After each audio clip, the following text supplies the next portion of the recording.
Morning. Welcome to regular council meeting for the Corporation of the Township of Minden Hills for Thursday, October 10th, 2024. In review of today's agenda, we have a delegation scheduled from the County of Haliburton regarding the Short-Term Rentals Appeal Committee, and there will be a closed session. Because of some timing challenges that we have, the closed session may be around 10 a.m. or so. So we will go into that no matter where we are on the open agenda. Just to let everybody know. Madam Clerk, please proceed with a roll call. Councillor Sisson. Present. Councillor Saney. Present. Councillor McKelvey. Present. Councillor Johannesson. Present. Councillor Ingram. Present. Deputy Mayor Shell. Present. Mayor Carter. Present. We respectfully acknowledge that the Township of Minden Hills is located on Treaty 20 Michisagi territory and in the traditional territory of the Michisagi and Chippewa Nations, collectively known as the Williams Treaties First Nations, which are Curve Lake, Rama, Hiawatha, Alderville, Scugog Island, Beausoleil, and Georgina Island First Nations. We acknowledge the shared presence of Indigenous nations throughout the area and recognize its original Indigenous inhabitants as the stewards of its lands and waters since time immemorial. I call this meeting to order at 9:01 a.m. Madam Clerk, please read the resolution for the approval of the agenda. So Council Councillor Johannesson and Councillor Ingram just to approve the agenda as amended to move forward closed session. Okay. Moved by Councillor Johannesson, second by Councillor Ingram. Be it resolved that the October 10th, 2024 regular council meeting agenda be approved as amended to move forward closed session. All those in favor? That is carried. Are there any declarations of pecuniary interest? Seeing none.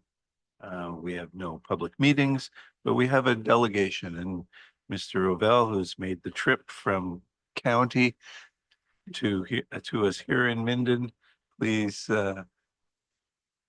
take a seat, turn on your microphone, and the floor is yours. Thank you, Your Worship, and good morning, members of council. Just here to talk to you today about just some kind of process changes regarding the short-term rentals appeals committee. I'll try and keep this as brief as possible, as much as I know that we all love talking about the minutia of the municipal act, but me not so much. But if I could get the next slide, please.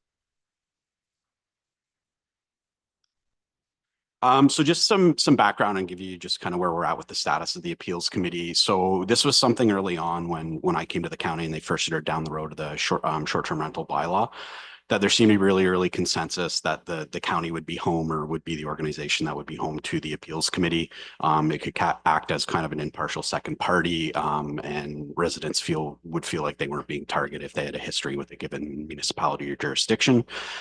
We proposed it be 5 members. It's 1 representative from each member municipality. Those 4 individuals have already been identified, and then the sitting warden would act as the 5th member. It does meet on an as needed basis. So unlike a traditional committee or council, it doesn't really have a fixed schedule. It acts basically when an appeal is made to the given member municipality. That kind of kicks in the timeline. I believe it's around, it has to meet within 15 days of the appeal being lodged. In this case, just for today's purposes, if an appeal was made in Minden Hills, the staff that was responsible for managing that file would have the ability to draft a staff report that would provide background on why a license was removed or denied, and that would be presented to the appeals committee. Important to note also that the STR host would also have the ability to address the appeals committee and provide some context from their point of view. The committee would then deliberate and then decide on whether they support the staff recommendation or provide an alternative recommendation or motion. Just next slide, please. And so we presented the composition of the short-term rental appeals committee, I believe, to county council in May or June. And then over the summer, we worked on drafting the terms of reference for that committee. A little bit unique in just our research. I believe Haliburton County is the only jurisdiction where that responsibility lands at the upper tier, so to speak. So Although the function of the terms of reference, are fairly similar when, doing research and trying to, identify locations, there's a little bit of a unique scenario there. So we got about 3/4 of the way through the process, and I just forwarded the terms of reference to the county solicitor just to make sure that we were kind of on the right steps, because I believe a bylaw had to be passed at the same time. In conversations, they brought up to me that as the bylaw was currently constructed, it actually didn't meet or was in contravention of the Municipal Act. In the staff report, it identifies what section of the Municipal Act. I unfortunately don't know that off the top of my head. Maybe our clerks in the room probably do. So that presented a challenge to us. We put our heads together and were able to identify a solution. I do note in the staff report there is the option, if Minden Hills wanted to go that route, that you could just assume the responsibility of the appeals committee yourself, and kind of take on that role and appoint your own members. In our research as well, we did note that in some municipalities they've actually given the authority of the appeals committee to, like, their director of development services, the CAO. I doubt I would see any staff putting their hand up to act in that in the sole responsibility. And if I could just get the next slide, please, and I'll just go over kind of where we're at right now. So as far as next steps, we presented basically where we were at to county council in early September in a closed session meeting, just basically saying, here's what we've run into and here's what we're recommending. So what has to take place is a transfer of powers bylaw needs to be passed by the county, and that's attached to Schedule A to the staff report that we have and the agenda items. Once that's passed, a consent resolution that would then be passed by the member municipalities, basically agreeing that those powers would be transferred to the county. The last part, if you're not already confused enough about this, 3 of the 4 municipalities must support this consent resolution for the transfer to formally take place. So if 2 of the 4 didn't support it, the transfer powers wouldn't take place, and then it would have to be dealt with at the local level. And if we want to even go into more detail, if it's 3 of the 4 municipalities, those 3 municipalities actually have to constitute 3/4 of the population of Haliburton County. They refer to it as the triple majority, I believe, in the Municipal Act. If I could just get the next slide, please. So what why we're here today is before the county kind of arbitrarily passing this transfer about powers bylaw and then coming to you and saying, do you agree with it? Council gave us the direction, and probably rightly so, is to come to you and kind of give you just the current status where we're at, and just identify the next steps that need to take place. So if you're supportive, what we're basically requesting today is just your support of the process and this change taking place. If that were to be the case and we reach the triple majority, county council would pass the transfer of powers bylaw, and then I would subsequently, or our staff would subsequently forward the consent resolution to the townships, and then you would pass that consent resolution. If all that takes place, we would just finalize the terms of reference, pass that bylaw at the county level, hopefully in the late fall. Recognizing that your staff is kind of taking the approach, and staff across the county are taking the approach of trying to work with STR hosts and don't really want to get into denying or removing licenses this early on, which again is a great approach. And hopefully we'd have everything in place by hopefully before Christmas, if not early in the new year. Composition of the committee remains the same. So the 4 individuals that have already been appointed from the member municipalities would still be the same. The warden would act as the 5th member, and the appeals process as it's outlined in the bylaw wouldn't change either. So this is more of a formality of process. And it was noted, if we didn't catch this at the time, basically we would have had an appeals committee meeting and making decisions that they had no authority to make. So it's why we're here today. And I'm just happy to field any questions, and I thank you for your time. Well, thank you. Yes, the thinking at the county of having the appeals committee at the county level was just to remove.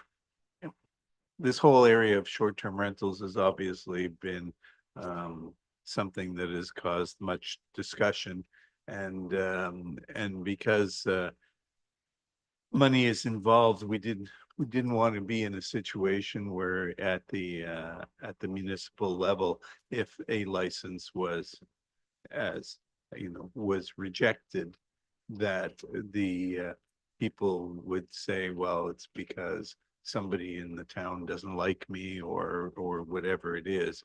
So having the appeals committee at the county just had it one step removed, and it was a more of a neutral arbiter. And so that's why the county came up with this approach. So are there any questions from council on this? Not a question, just one You point can of ask your- one point of emphasis. I just missed it on the last slide. The term transfer of powers, I know can, cause some consternation sometimes. This transfer of powers is only specific to the authority related to the short-term rental appeals committee. I'm sorry, I didn't emphasize that enough. It's not like when you pass this, we're assuming other responsibilities of the township. So I didn't touch on that, and apologies. Okay, any questions?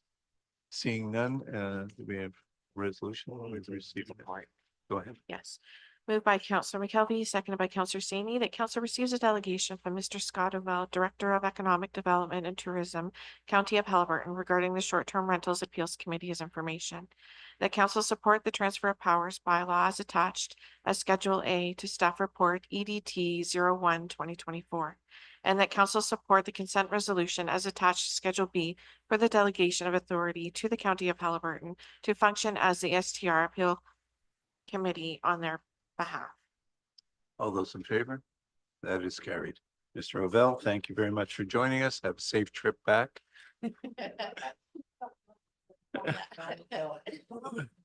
All right, we move on to item 7, which is the adoption of minutes from previous meeting. There was public meeting September 12th and regular council meeting of the 26th and a public meeting of the 26th. Are there any comments or amendments? Seeing none, please read the resolution. Moved by Councillor Saney, seconded by. Sorry, I missed the list. Oh. But go ahead. Moved by Councillor Saney, seconded by Councillor McKelvey. Be it resolved that council approves the following meeting minutes: September 12th, 2024, public meeting minutes for fees and charges; September 26th, 2024, regular council minutes; and September 26th, 2024, public meeting minutes for Novak. All those in favor? That is carried. Moving on, go to the mayor's report. The only thing I wanted to bring up was an item that has been discussed somewhat, was on the change, the arbitrary change, or the change made by the school board regarding busing.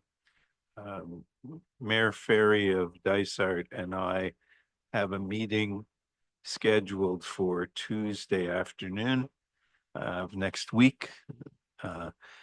So hopefully we will find some more of the reasoning and the background for why the decision was made, and then hopefully can work out something. In our discussions with the school board so far, we're not particularly hopeful, but we will meet with them, and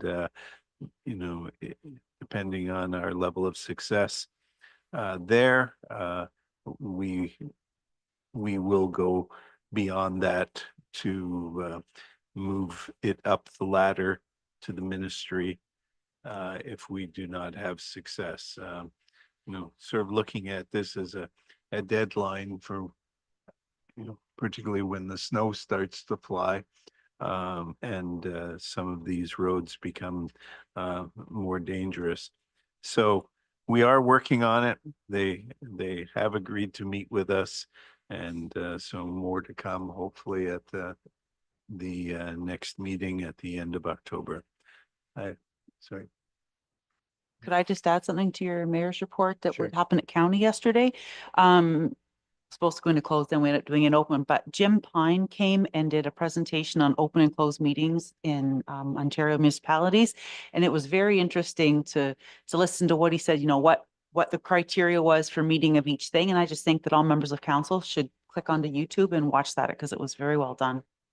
And we all asked questions, so it was nice to get some answers.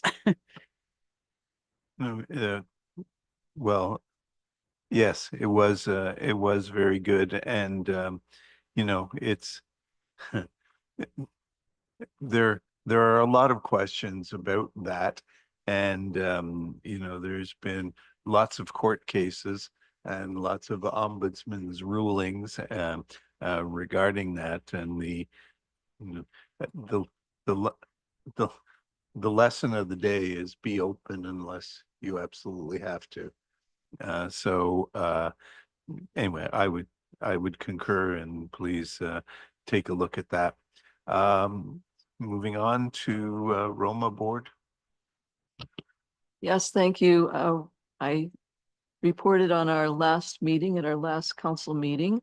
So our next meeting is coming up next week on Thursday and Friday.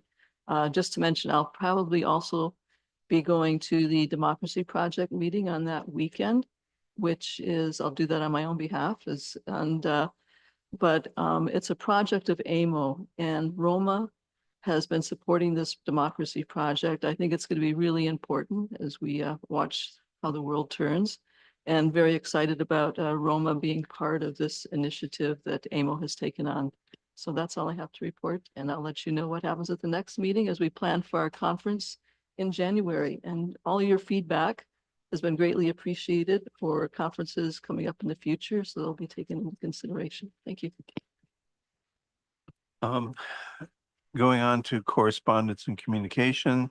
So council is requested to pull items 11.1 and 11.4 to forward for discussion. Are there any other additional items that council wishes to pull forward?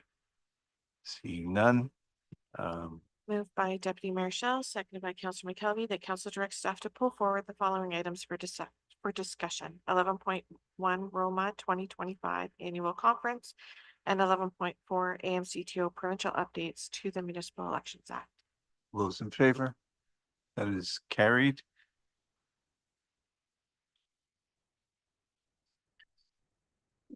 Sure, go ahead. Moved by Councillor Sisson, seconded by Councillor Saini, that council receives correspondence items 11.2 and 11.3 as information. All those in favor? That is carried. So we start with 11.1. Sorry, who brought? Okay. So please. Thank Go you. ahead. Through you, Mayor Carter. I had asked that it would be pulled forward for a couple of things. So at the county currently, if somebody wants to go to a conference, we're allowed to go to one per year, and staff just automatically books it if that's how it works. If somebody wants to go, and we're guaranteed to get rooms and stuff. And at Minden Hills, we have to bring it to council first, which it just, if everybody's allowed one, I'm not really sure I understand why. I guess if something happened, there was nobody, somebody had gone to one already and then nobody wanted to go to a second one, council could approve if that person was to go to a second one. But anyway, there was that. And also it had to come to council in order to see who wants to go, because registration is now open and I don't want to miss the early bird pricing for that. So I personally am going through municipal or through Minden Hills this year. And if anybody else was, that was kind of why I wanted to brought up, and to possibly change the procedure as to how we choose who goes. Councilor McKell. I'm not wanting to go to it, but I would agree we need to try and change a procedure, but our policy stipulates it needs council approval, but maybe can we put it on the first January meeting of the year to deal with all conferences so that staff knows ahead of time, and then boom, the minute Roma comes out or AMO or Ontario East or whatever it might be, staff can then get the registration. And I think the big thing is that the hotel. It's always nice to be at the same hotel where the conference is as opposed to across the city from us.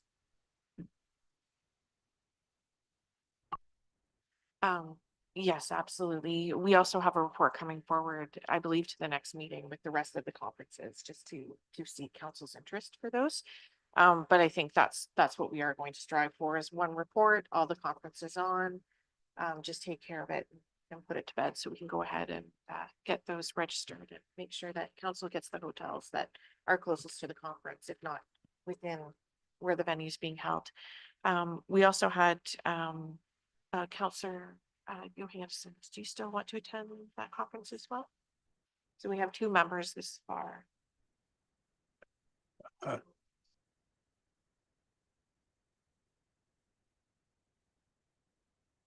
And I'll be attending through the county.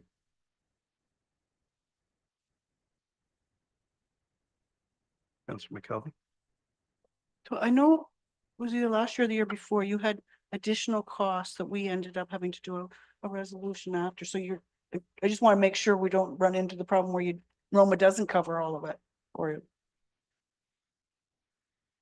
It was because of the election or something last year. it was definitely Roma, but It's the election. okay. Just want to make sure we weren't. All right. Sorry, Councillor Henderson. So this will be my first one.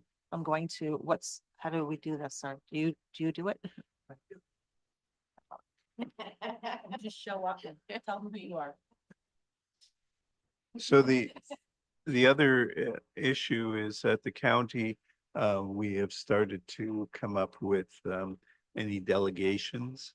I don't know if anybody here has any thoughts of delegations that Minden might separately want to have at the Roma conference. Delegations have been harder and harder to come by over the last little while. At the county right now, it's not finalized, but the thinking on delegations would be the Ministry of Education regarding things like the school buses and cafeterias and so on and so forth. Municipal affairs and housing regarding something to do with housing. There's a number of topics there that'll be finalized a little bit further. The Attorney General, this was at AMO, we had a delegation with the Attorney General, and because of don't know exactly what word to use, because of a mix-up, the Attorney General didn't show up. And so we were there ready for the delegation, and yeah, nobody was there to talk to us, but they admitted they made a mistake, and we're willing to have a separate meeting with us. This was a joint delegation with the city of Kawartha Lakes, so we're negotiating whether or not we would want to do it ahead of time or have it at the Roma conference. And I can't remember there was one other delegation that we were looking at, but I can't recall it right now. Pardon me? Pardon me, Mr. Mayor. Perhaps if council members have ideas, they could funnel them through me, and then staff could be helpful in fleshing out some detail. Councillor Sandy? Yes, and just to add to that, I guess it's been 10 years ago, we did have delegations on really important issues to our municipality. And we encouraged that because it gave particularly new councillors an opportunity to meet with ministers and begin that kind of negotiation initiative. So if we did that, it's also very good for people to get the firsthand experience.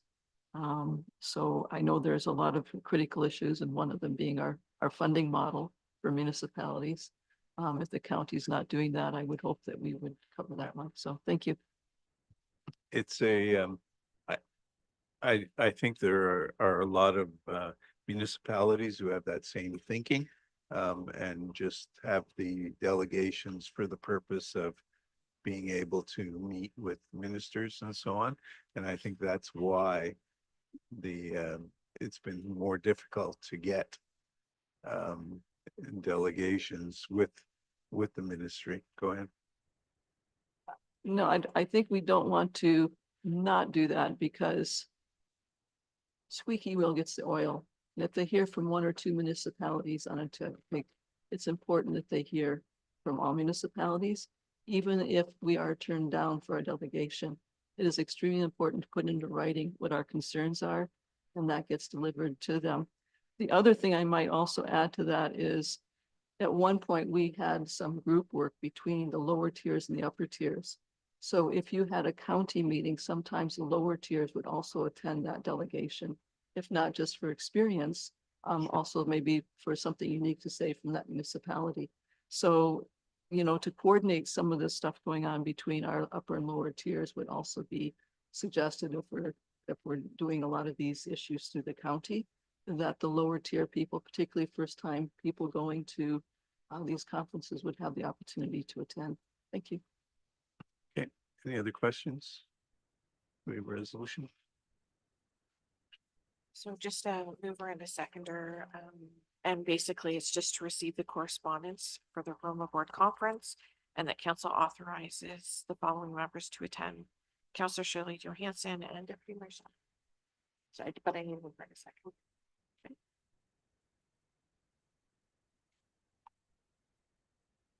And was it Deputy Mayor Shaw?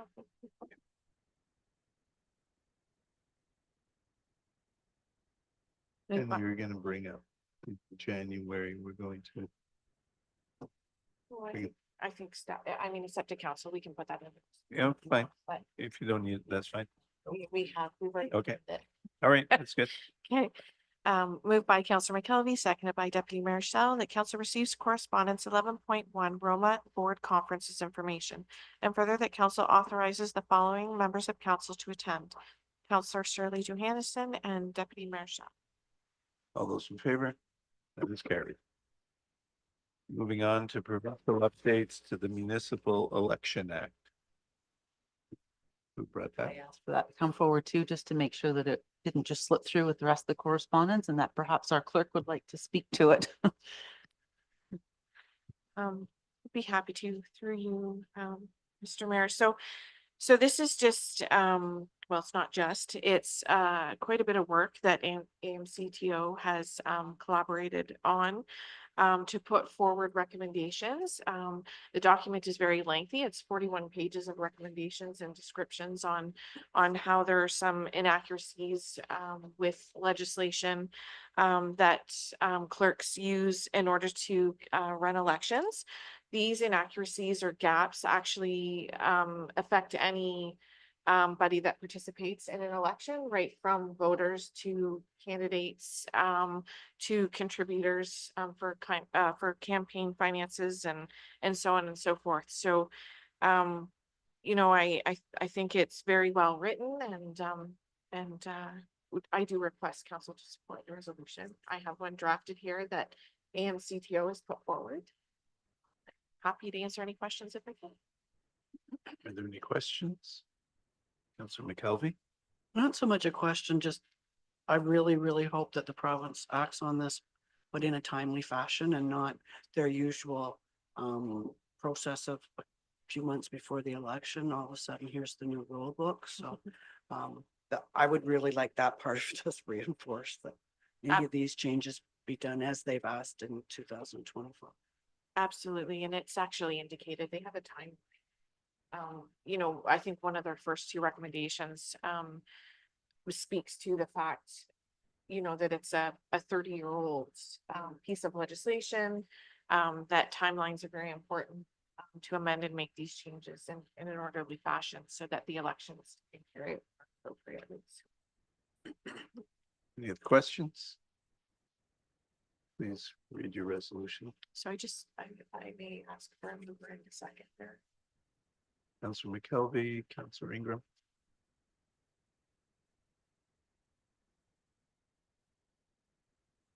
Moved by Councillor McKelvey, seconded by Councillor Ingram, that council receives agenda item 11.4 AMCTO resolution template regarding provincial updates to the Municipal Election Act as information. Whereas election rules need to be clear, supporting candidates and voters in their electoral participation and election administrators running elections. Whereas legislation needs to strike the right balance between providing clear rules, frameworks to ensure the integrity of the electoral process. Whereas the legislation must also reduce administrative and operational burden for municipal staff, ensuring that local election administrators can run elections in a way that responds to the unique circumstances of their local communities.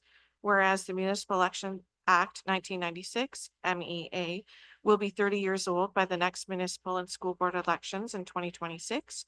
Whereas the MEA sets out rules for local elections, Assessment Act 1990, and the Education Act 1990 also contain provisions impacting local elections, adding more places for voters, candidates, and administrators to look for rules that bind the local democratic process in Ontario.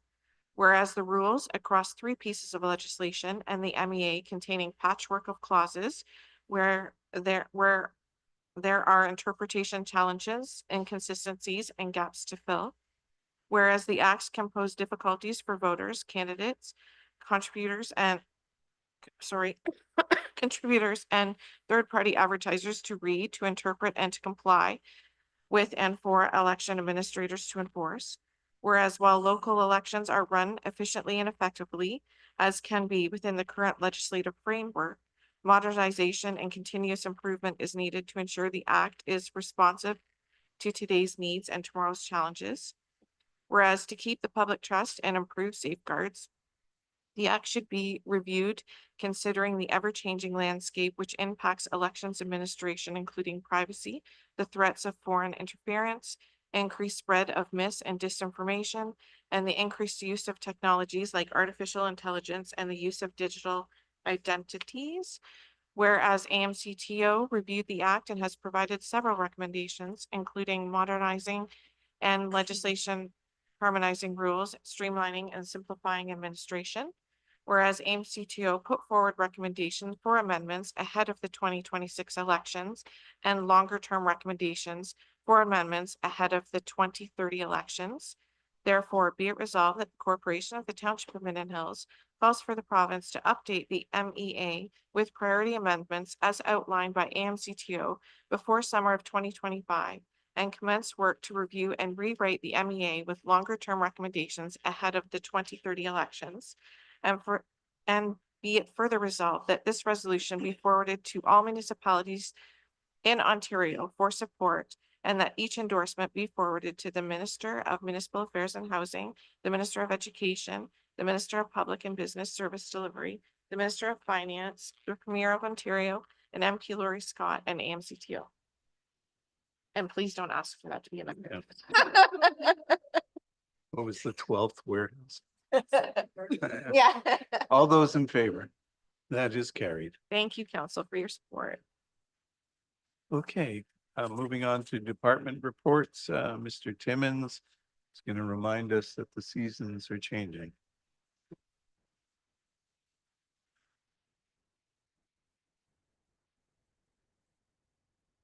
You may want to adjust that chair. It's a.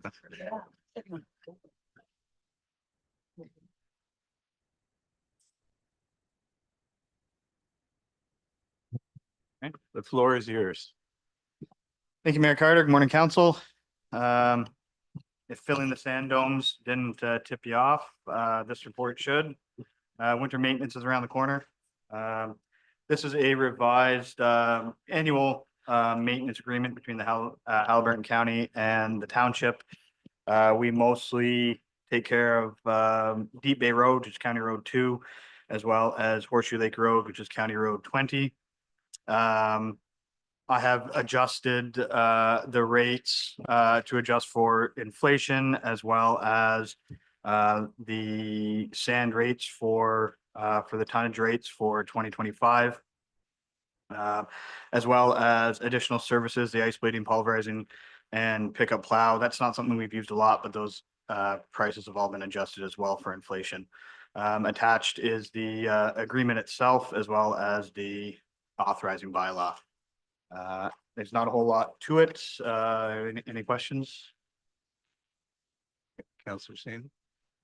I just some clarity questions, if I may, and one of them is, and this might sound silly, but plowing only passing once, does that mean in both directions? That would include, yes. There and Yeah, back? there and back, Okay. yeah. 2 passes would be, I just Yeah. didn't know, so I wanted to be Yeah. clear. And also are the other municipalities paying about the same as we are to the county for this type of work? yeah, through the chair, we are pretty similar. I don't know their exact details of their agreements, but I know our sand costs and things like that were done through the county, so we're all pretty well on par with those things. Any other questions? Let's read the resolution.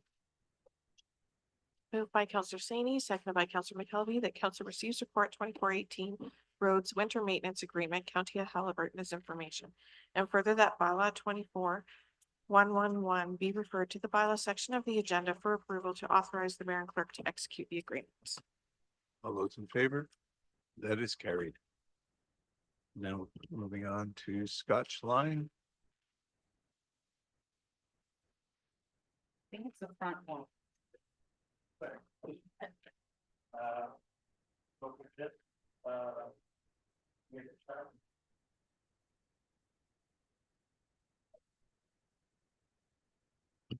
Okay, so we had WSP lined up for this around 10 o'clock, so we're a little bit early, so hopefully they can get brought in here as we sort of get started. So I did send them a message. They're just trying to get organized, so it's tough to line up the exact time. So we'll get started. I suppose if that's what the mayor would like us to do, I suppose.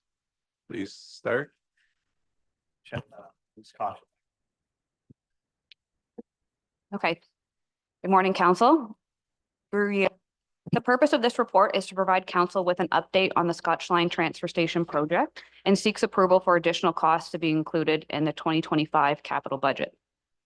At the March 5th, 2024 special council meeting, council passed the following resolution regarding the Scotch Line Transfer Station design. That council received the report, Scotch Line Transfer Station design as information, and that council approved the design concept as presented, and that council directs staff to include $1.4 million in the 2024 capital budget for this project, phase 1, and that further council directs staff to advance the Scotch Line Transfer Station project. Since this time, staff have been working with and meeting with the consultant WSP and Hydro One to advance the conceptual transfer station design to a detailed design stage where it's at today.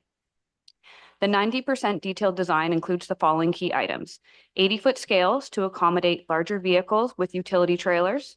This will also accommodate tractor trailers.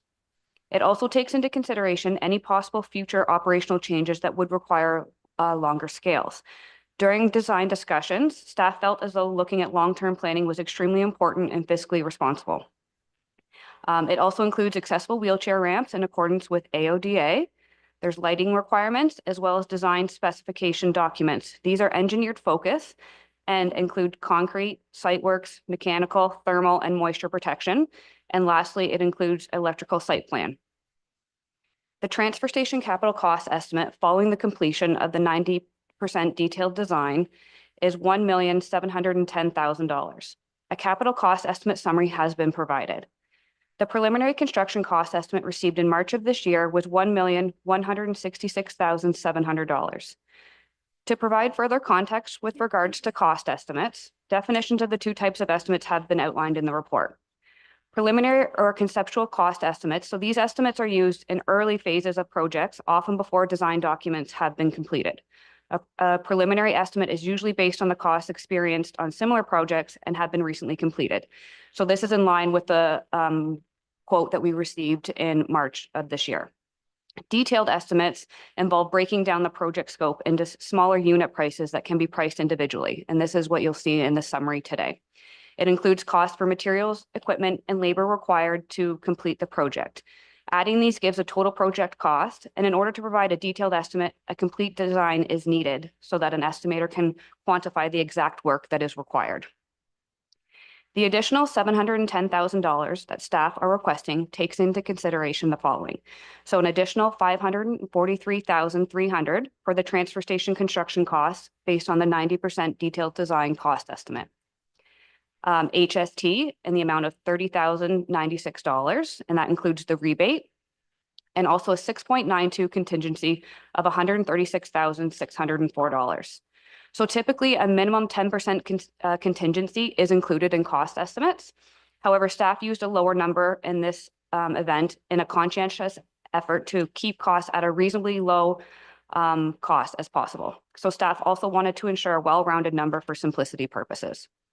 Staff's recommendation today is that council receive report 24-014 Waste Management Scotchline Transfer Station Project and the 90% detailed design concept as information, and that council provides pre-approval for an additional $710,000 in the 2025 capital budget for the Scotchline Transfer Station Project Phase 1. The new Scotchline Transfer Station project is critical and will be essential in managing the growing population in the township. With the growing population comes increased traffic and demand on the Scotchline landfill site. Getting scales installed will allow for waste disposal fees to be applied more precisely and more accurately aligned with the costs associated with managing the material. With a push for more development in our township, there's a high probability that we will see an increase in construction material coming into the site for disposal, so scales will be crucial. In conclusion, where the site currently operates, it's positioned, let me restart. In conclusion, where the current site operations are positioned at the landfill is where future landfilling will need to take place. Ensuring operations are moved to the new transfer station area will ensure the township is able to start landfilling in the northwest portion of the site where operations sit currently. Should the township run out of landfilling capacity before a solution is in place, the only option will be to start hauling household garbage off-site to dispose at another location. This option will have a significant financial burden, including hauling and disposal costs. That concludes my report, and we are happy to answer any questions that council may have, and we will refer any technical or engineering related questions to WSP, who's on the line now. Thank you. Mr. Timmons, do you have anything to add before we go to questions? Well, we'll just go through questions, and I think Scotch gave a pretty thorough overview, and then we can take some questions and go from there. Okay. Councillor Ingram. Thank you through the chair. Just wondering if we have any information that would ensure that we're not going to have an overflow of traffic with the scales there out onto the Scotchline West Road. There's Scotchline East, sorry.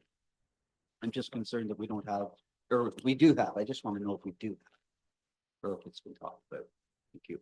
So through the chair to the councillor. So yes, that has been included in our discussion. So we have more than enough queuing space. It's more than what we have now. And it's actually a pretty quick process to have a vehicle go up onto the scales, a quick wait, and then they continue right over. We have a software, so it's not paper based. So the software helps make sure everything runs quickly and smoothly. Councillor Sisson. I have to ask this, is there any way we could cut this back to be within a little closer to our budget, or is this rock solid? I mean, do we need 2 sets of scales? Do we need 80-foot scales? I mean, you go to any gravel pit, they have 1 set of scales, and then you go around and weigh again. Like, you know, we got to try and cut some money here, I think. Thank you. Through the chair, I think, well, okay, well, just the 80-foot scales, I think is the first part of the question. We do recommend the 80-foot scales. A tractor trailer is 53 feet. So that's what we're hauling our construction waste out of. That's what our mattresses are being hauled in. So the last thing we want to do is undersize this facility. Then we're really put ourselves in a hole. The second question, the 2 sets of scales. I think on our busy peak days, you would have an issue getting in and out if you're waiting for the issue that Councillor Ingram brought up. Now you're going to have queuing issues. Now you're going to be into the road because you're going to have to wait for 2-way traffic. As we know, on our peak days in the summer, 500 plus vehicles, we would see issues, I believe, with a single scale. Go ahead. Through you, Mr. Mayor, and Councillor Sisson, a reasonable question. And before it gets to you, I ask the exact same question. Is there any way to value engineer some things out of the, we're not happy to come and ask for more money on a project like this. So generally when staff come to me with their report, I'm asking the question of them and the engineering consultants. Is there a way to bring this back in budget? What I would support our Director of Public Works comments. The last thing we want to do is undersize things today. We're building for growth in the future. And having had 2 other landfill sites in other municipalities, 2 scales keeps your traffic moving, and making sure you have a long enough scale for trailers, for tractor trailers is very important. Thank you. Councillor McKelvey? Not surprising. My questions are finance related, so I'm struggling with this extra amount of money being pre-approved for next year's budget at this point in time, because no fault of anybody's, but we have had basically non-existent financial reporting this year because we had a staff vacancy, obviously, so it's nobody's fault. It's just the reality. We don't even know what 2023 surplus is yet. I would think it'll be substantial. We have the Scotch Line Bob Cajun Road project. We don't know what it came in at, what the debenture payment's going to be. There's just so many financial questions that I have that I struggle giving pre-approval for something like this at this point. I would like some financial information.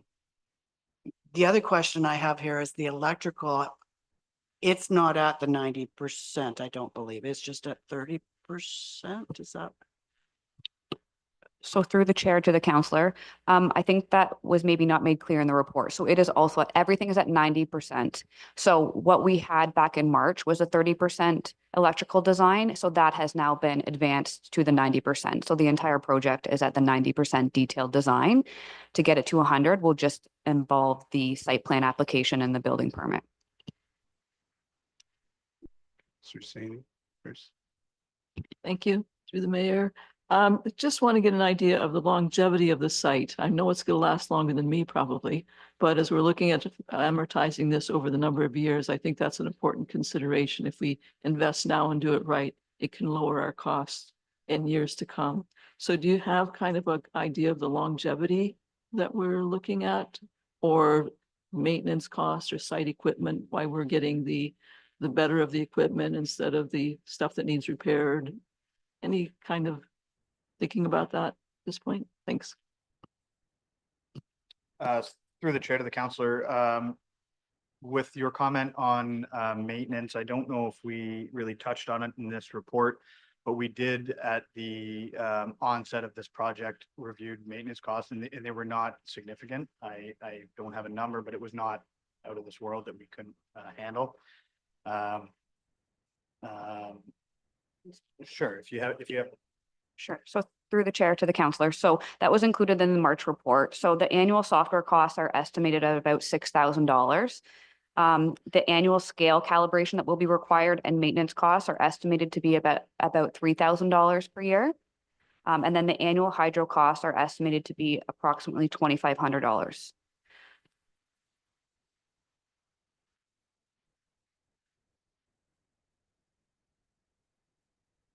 Sorry, So- microphone. So You need your mic on. Sorry, thank you. I pressed the microphone. So my real question too is just the longevity, like this is a big investment, but we're looking at this over how many years of use? And that I think is an important part to consider. Thanks. So through the chair, and if I'm understanding correctly, so like indefinitely at this point, as long as the ministry doesn't shut us down and as long as we comply with our ECA, as a transfer station, it can be as long standing as, as long as we're doing regular maintenance and doing our annual monitoring, which we have in place. We have our monitoring program. It's the landfilling where you reach your capacity, right? So that's where we're looking to extend the lifespan of the landfill by our diversion programs and enhancing any waste reduction efforts that we can. But the transfer station itself could be there indefinitely. Just to say, that's why I think going over budget is reasonable, because this is the longevity of the project and what we need. Thank you. Councillor McKelvey, did you? Mr. Mayor, Did you want to add something? I just wanted to acknowledge Councillor McKelvey's question and concern, and we are at 90% design. This is a very important project for Minden Hills, and should council approve a pre-commitment, I would commit to working with our Director of Finance and Treasurer, and when we bring the budget overview, I think we're going to discuss that later on today. We would identify how we're going to fund the $710,000. Thank you. Councillor McKelvey? There's a lot of bins in here on the drawing, which I'm sure we're gonna need. It's a busy place, but in this price estimate, they're not new bins, right? These are our existing bins. That's correct. We're going to be using our existing bins. Also, the township transitioned with our Blue Box program on October the 1st. So we now have our contractors' bins in place for recycling, which has freed up some of our additional Minden Hills bins. So this quote does not include any purchases of bins. We will be reusing what we have.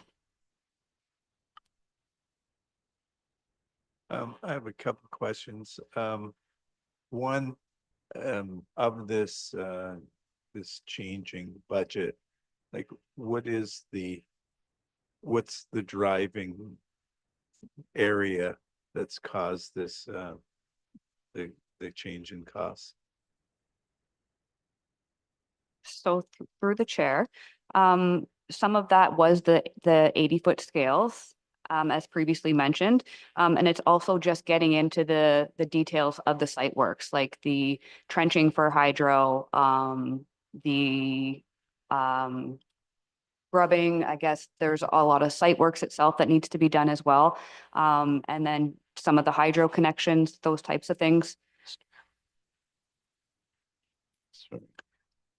Mr. Mayor, I wonder if Mr. Timmons or Ms. Kosh, I recall council making a comment when we were considering this project during budget, extending the width of the roadway, and I wonder if that's some of the cost as well.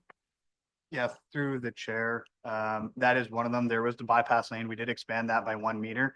So that's going to have some cost as well, given the length of it. And I think to Ms. Kosh's point, it's just a reality of getting into the details, finding our quantities of materials. A big one was the scales. We went from 40 foot to 80 foot in our initial concept. So that's a significant increase. I'm not sure if Mr. Hassan has any further comments on that. But that's generally where it is. It's just a reality of getting into the details and getting the numbers out of that. Yeah, just to add to that, Mike, as well. It's also the time when we do the estimate. I believe the initial was done sometime last year, or when do we provide the most recent one? But basically, 6 months down the road, the cost of construction does go up as well, in addition to what you said, just detailed design. Okay, so the Things answer is during detailed design that weren't considered in the preliminary. When you go into the nitty-gritty stuff, you have to make sure all the costs are added up. so the answer is that there's not one thing. It's a number of different areas, plus the cost of construction, the cost of steel, the yada yada yada. Okay, and my second question, I'll get to you, Councillor Ingram. Just in looking at the drawing, and I know when, as built, the location of bins that may change and so on. I didn't notice one for electronics. And I just wanted to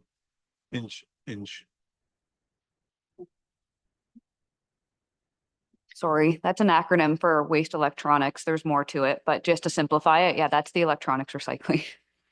Okay, so I just wanted to ensure that we still would be doing that. So through the chair, absolutely. So this mimics our current operations, our current programs that we offer, and it also gives us some opportunity for some expansion as well in the future, should we increase any other of our programs that we make available. Okay, and you have the room for that.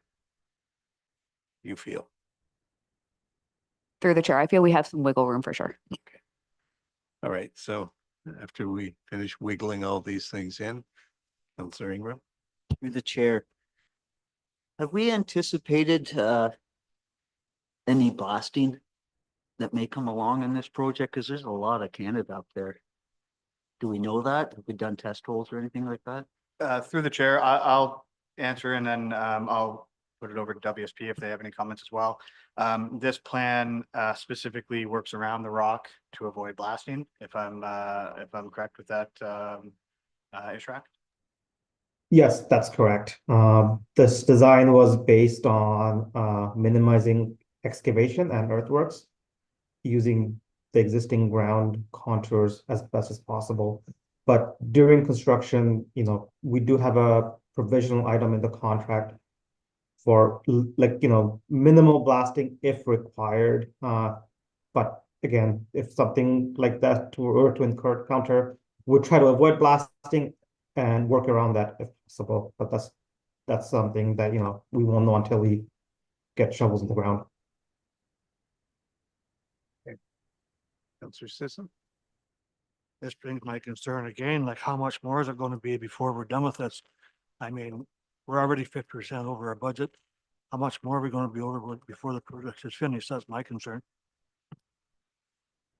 So through the chair to the counselor, unfortunately, we're not going to know an actual cost until we put it out to bid, right? So this is our best guess, based on all of the background information that we've been able to put together and then come up with this detailed design and the estimate to go with it. But until we put it out to tender, I mean, it could come in under, we really don't know. It depends on how many bids we receive and what those bids look like. But this is to prepare us to get to that point where we can adequately budget for it and proceed to the next step. And that's why we're looking for the pre-approval today so that we can move forward with tendering out for the contract admin and site inspection services. And then from there, we'd go to the construction of the project. But we're really at a standstill until we can get approval. Councillor McKelvey? Back when we were dealing with the budget, we had a document given to us that gave us the breakdown of costs, which was a little more detailed than what we're getting today. But one of the things was supply and install a prefabricated scale house building, and they were estimating it at $185,000 at that time. Is there going to be things like that that are really looked at that we don't need?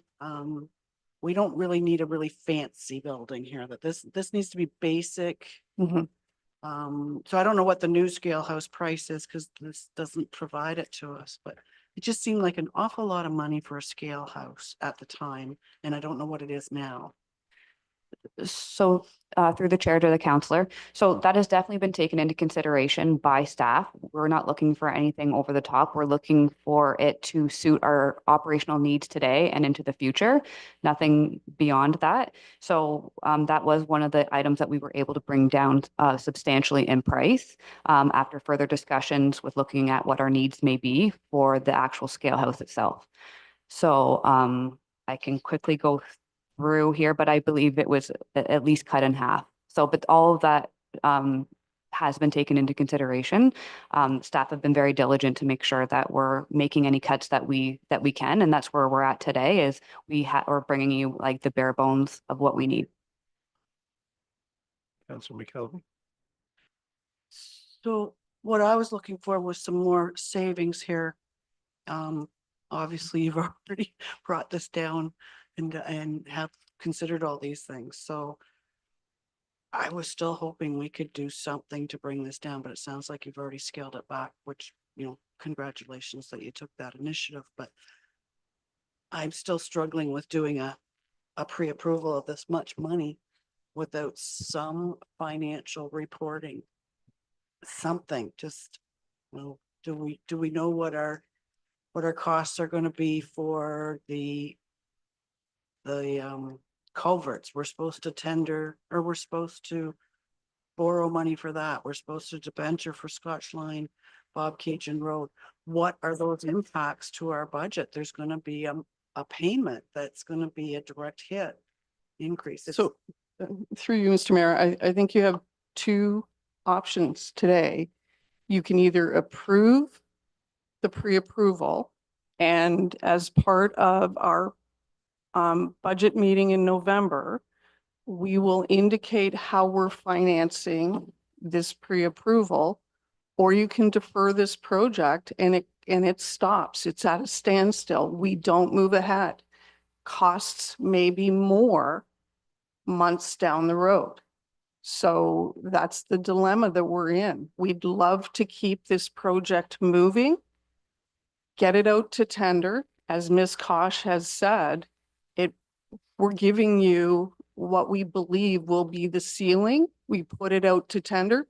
It could come in less expensive, but we won't know. I think it's important that, this is, we're not buying anything here today. I mean, what we're doing is we're going to push the project forward so that we can get a tender. If the tenders come in at, at a number that we don't like, that's when we decide if we're going ahead or not.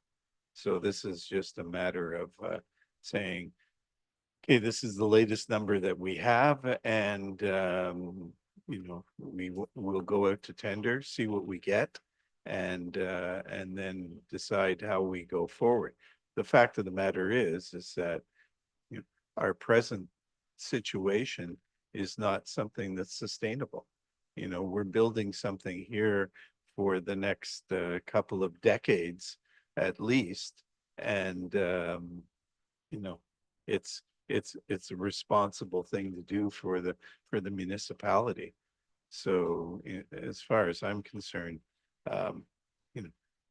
unfortunately, at any time you do this, the construction costs, the cost of metal, the cost of equipment and so on is going to fluctuate, and but it's something that the town needs for its infrastructure and to move forward. Councillor Saini? Yes, thank you. I would agree. And also I would add to that there are the options of possible grants from time to time. We know that prices usually just go up. So the sooner we get this going out to tender, I think the better in that sense, as you pointed out. But also, we're always, and I'm sure our staff are always looking at grants that will help us to cover some of these costs. Thank you. Are there any other questions, Councillor Ingram? Through the chair. I have a few problems with pre-approval too. I'd rather see this go out to tender and then we'll approve it then if we have the money. I think we're just beating around the bush here. Why do we have to approve 710? It comes in at 810 extra or $1 million extra. We're gonna have to approve that then. So I mean, there's nothing stopping us from getting the tender out now. We know what the specs are. Through you, Mr. Mayor, I think staff was just trying to be very transparent in giving you an update as to where the project is today. It's at 90% completed. If Councillor Ingram, if council wants to direct us to put it out to tender, and at that point we'll deal with the budget, that's fair too. Well, does it make sense to anybody else that that would be a different way or an option? Before we spend, like agreed, I'd rather agree to $1 million with an actual cost than give you 700,000 now. So through you, Mr. Mayor, when we put things out to tender though, that becomes a contract. Yes. So, right. But we have to be reasonable in our intentions that we're going to go ahead with the project. Agree with that. But why can't we do it without approving the 710? I don't understand that. Is it necessary? Because we're approving something that we don't even really know what the cost is yet. We don't. We haven't seen an estimate. Yes, you have. That's what's before you today. Yeah, but it's not very clear into what we're doing. The 710,000, that's double what we originally asked for. Like, it's not very clear. It's not breaking it down for me, anyway. Enough.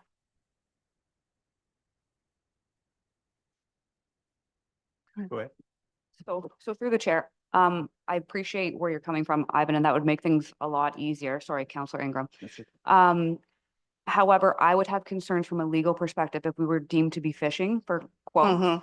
There's a lot of work and effort, and time and money that goes into this for consultants to prepare a quote or, a submission for an RFP or a tender, whatever that may be. So if it were looking as though we're just fishing for costs, I think there could be legal implications for the township that could come back on us. So if we have, like, to the CAO's point, if we have good intentions that we can show, then I think that that's a little bit different. But to Mayor Carter's point, if we put this out now, and if it does come back that it's too much money and council doesn't want to move forward with that, then that's the choice of council at that time. But this is just to be able to proceed with the project. Made through you, Mayor Carter. That was going to be my comment. As sitting here as council, I'm more comfortable for the legal ramifications of actually saying, yes, we will pre-approve this. And then if we put the bids out and it comes back that it's more, then we can say, no, we're not, that was over what council had pre-approved. It's going to be hard to look at the November numbers in the budget too, if we don't get on this and have some kind of an idea. So anyway, I'm prepared, but I understand the other concerns as well. Yeah, I think if we have to show that we are serious to make it attractive for the various people to bid on this. We don't want to be going out here and getting one bid. We want to have a number of bids, and I think that, if we're showing that we're serious, that's going to enable us to get more bids and hopefully the best price that we possibly can get. But, all right. Yeah, go ahead. Moved by Counselor Ingram, seconded by Counselor Hennessy, that council receive report 2414 Waste Management Scotch Line Transfer Station Project and the 90% detailed design concept as information, and that council provides pre-approval of the additional $710,000 in the 2025 capital budget for the Scotch Line Transfer Station Project Phase 1. All those in favor? That is carried. Okay, we will, see Mr. Dyke is here, so that we can go into close. So we'll move into close. So we need to have a motion. Please read the motion. Moved by Counselor Ingram, seconded by Counselor Hennessy, be it resolved that council proceed into closed session at 10:07 a.m. for the purpose of discussing the following. One item pursuant to section 239(2)(a) of the Municipal Act 2001 as amended regarding security of property of the municipality and local board appointments committee. Two items pursuant to section 239(2)(e) of the Municipal Act 2001 as amended regarding litigation or potential litigation, including matters before administrative tribunals affecting the municipality and local board legal matters. All those in favor? That is carried. Okay, we will stop the open meeting here. We'll commence closed at 10:25, and then we will come back to open. B. My apologies. I'm just correcting the exception. It should be B, identifiable individuals. My apologies. Okay. So we'll come back as soon as closed is done. Thank you.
Seeing 24 patients a day.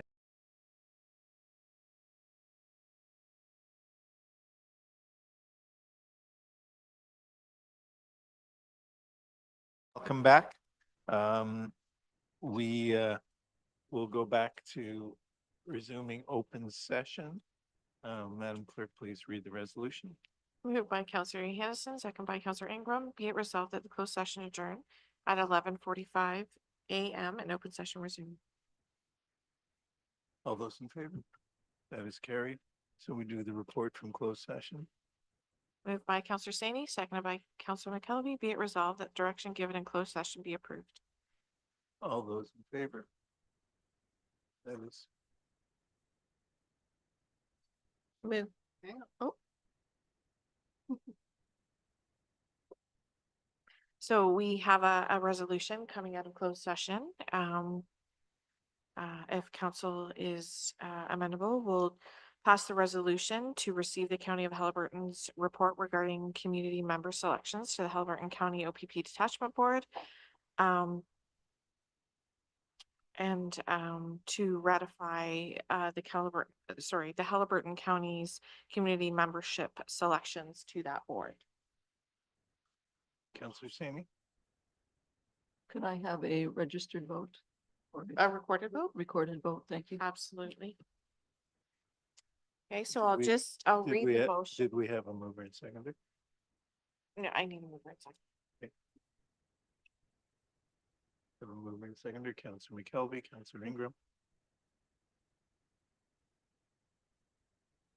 Moved by Counselor McKelvey, seconded by Counselor Ingram, that Council of the Corporation of the Township of Minden Hills receives the County of Halliburton's report regarding community member selections to the Halliburton County OPP Detachment Board, and further that Council ratify the County of Halliburton's community member selections to the Halliburton County OPP Detachment Board made by Halliburton County Council. So that's a recorded vote. So I will proceed alphabetically. Counselor Ingram, for or against? Or Thank you. Counselor Johansson, for or against? Against. Thank you. Counselor McKelvey, for or against? For. Thank you. Counselor Saney, for or against? Against? Thank you. Deputy Mayor Shell, for or against? For. Thank you. Counselor Sisson, for or against? Against. Thank you. So as it stands now, we are 3-3. Counselor Carter, for or against? Four. So that is carried, 4 in favor and 3 in opposition. Okay. We're moving forward, but by moving back in the agenda. Ms. McGuigan, please talk to us about community services. Hi, good morning, to Mayor Carter and councilors. So bringing forth report 2432, the Minden Hills Cultural Center Advisory Committee July meeting minutes. The advisory committee did not have any recommendations to council, and this is for receive for information. I can take any questions. Are there any questions? Counselor McKelvey?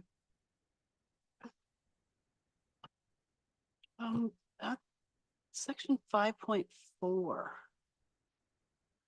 It's operating the gallery gift shop, and it talks about this having been approved and that contract will be drafted. I wasn't aware of any of this, so I'm just trying to figure out when did this happen or.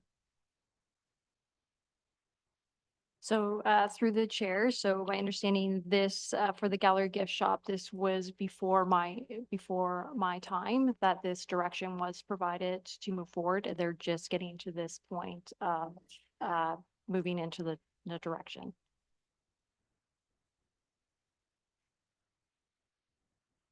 Counselor McKelvey? I didn't think it was approved by the previous council, but maybe do you guys remember this or? That's why I'm asking, because it's like, I think this was. I can't. Oh, yeah, right.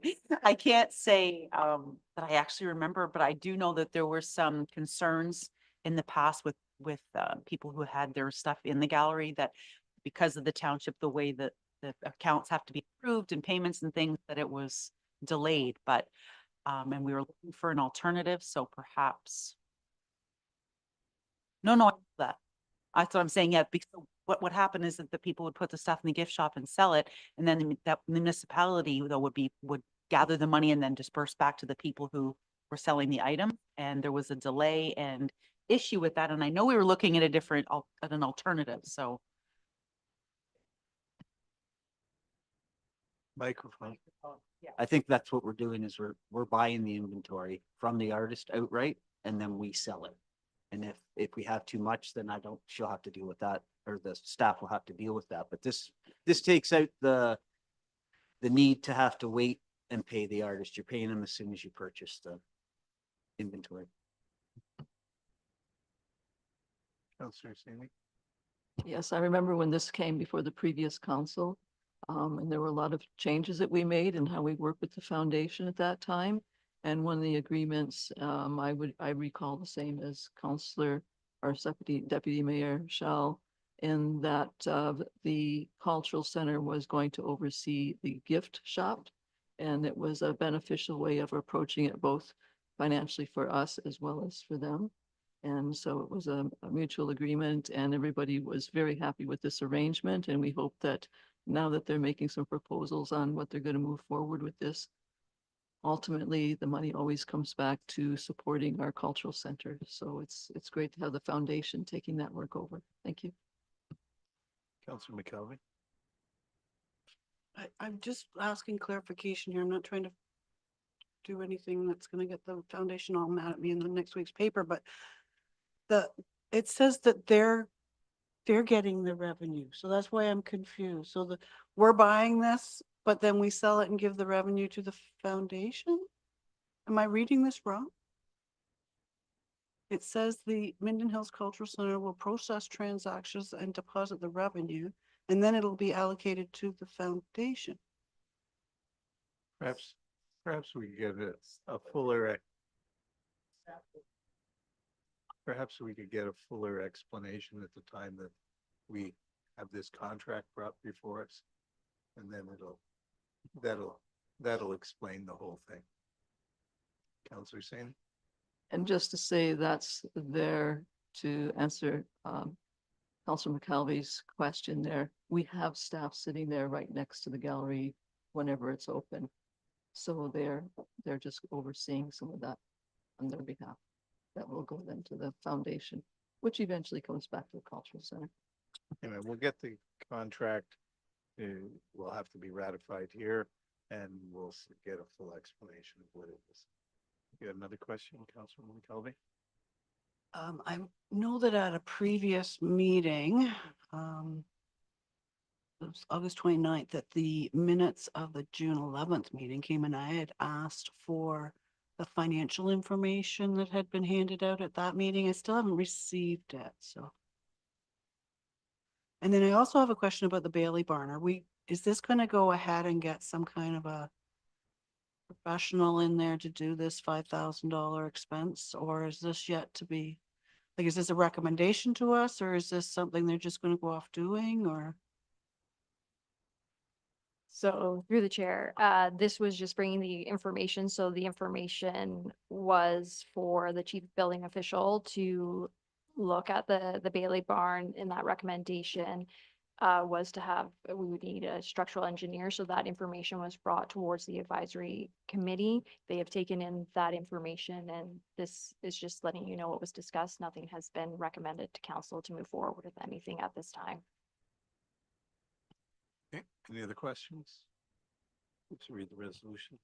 Moved by Councillor McKelvey, seconded by Deputy Mayor Shell, that council receives report 2432, Community Services Department, Minden Hills Cultural Center Advisory Committee minutes dated July 9th, 2024 as information.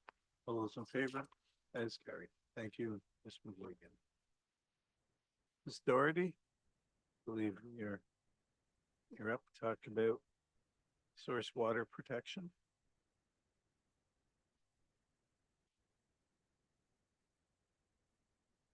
Morning, Council.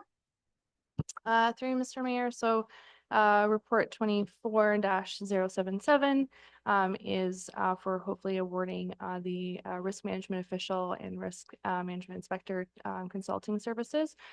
So as the township, or as council is aware, the township is legislated under the Clean Water Act to protect municipal drinking water systems.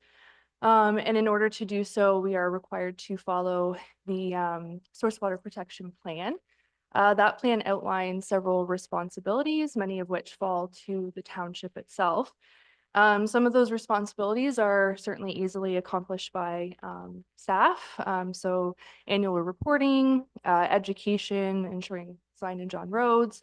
Others, although the township has to ensure that they are carried out, such as risk management plans, they require appointment of a specialized person, so a risk management official and a risk management inspector. That can be the same person. Although staff did take the provincial training is provided to municipal staff at no cost. But a couple staff did take that, but not knowing exactly what we were getting into and realizing that we lack the technical expertise to actually carry out the responsibilities of the risk management official. So council had in February approved the planning department to go forward to retain a consultant. So we did go by invitation only, as there are very few consulting services that do provide this service. Both proposals that we received are certainly comparable in terms of cost, and both have certainly great technical ability. Only Cambium has a required provincial training though, so they would be able to start work more quickly. And so we are recommending Cambium be awarded the consulting services. As we are already non-compliant, time is certainly of the essence in this case in order to get work started as quickly as possible. Just for clarification, where do they perform these tests? Like, where are they testing?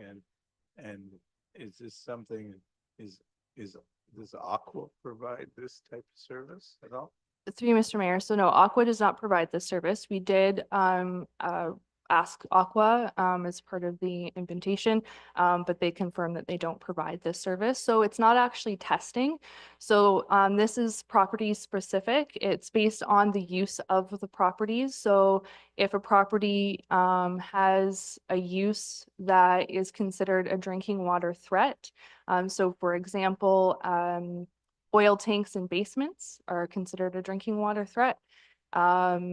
Storage of certain types of chemicals are considered drinking water threats. Properties who have those uses, a lot of that times that falls to certain uses like mechanics, for example, they are required under the legislation to have a risk management plan. So what the risk management official does is they just work with that landowner to ensure that they are storing or keeping those materials on their property in a way that complies with legislation. I was a lot less confused before we started, but as an example, let's say Councillor Sisson is storing, a load of fertilizer in his barn that happens to be in close proximity to his well. I mean, okay, so. Through Mr. Mayor. So it's specific to only where we have municipal drinking water systems. Okay. If we did have a farm within our municipal drinking water system, certainly that would require a risk management plan, unless they have one under the Nutrient Management Act. But in this case, it's specific to other kinds of land uses that are within the town of Minden specifically. And to our wells. Yes. Okay. Councillor McKelvey? So it's not just the Minden drinking water system, it's the Lutterworth Right. drinking water system, and it's also the Cumel drinking water system, which is out of our township, but we are within the area of influence. That's what they call it, I believe. So, but I just need to go back a little bit because you're right, we are not in compliance, and this has been a big worry of mine because there's municipal personal liability for this. So we had agreed to try and help get us back up on the compliance, that we would go out for proposals for a risk management plan, is what I recall in February. I never realized we were going to go out and replace staff as being the risk management officer and the risk management inspector, because that's why I thought we sent for staff members to be trained. So through you, Mr. Mayor. So just to confirm, so yes, we do have 3 municipal drinking water systems. Presently, though, the only properties that have been identified as requiring risk management plans are all within the town of Minden. We haven't identified with any within Lutterworth or Kinmount area. At this time, there are changes coming forward to the source water protection plan that if the ministry approves them, that might change. But at the moment, we only have 6 properties that require risk management plans. The risk management plan is prepared by and negotiated by the risk management official. So although staff took that training, we realized once taking that training that quite a bit of technical expertise is required, which no staff who have the training or no staff that we're aware of have. And so that's why the risk management official does need to be appointed by council in order for them to prepare those plans that are negotiated with the landowner. So it would be no different other than instead of staff negotiating those plans, an outside consultant is appointed as the risk management official, and they are negotiating those plans for the township with those landowners. Councillor McKelvin? I was to understand that the risk management plan for the Lutterworth drinking water system would include most of Lutterworth Pines, also includes my property, actually, because I've been that's been notified to me in the past because I am right up against where the wellhead is. Through you, Mr. Mayor. So those properties are within the source water protection plan, absolutely. But in terms of requiring a risk management plan where a use on the property is being specifically managed to ensure that those drinking water are protected, that's very specific to particular activities. That's only required if you're doing something on your property that's considered a threat to the drinking water. So the average residential property, for example, doesn't necessarily have those risks. If there are properties that have those, they would have risk management plans, but risk management plans are very specific to properties, not to areas.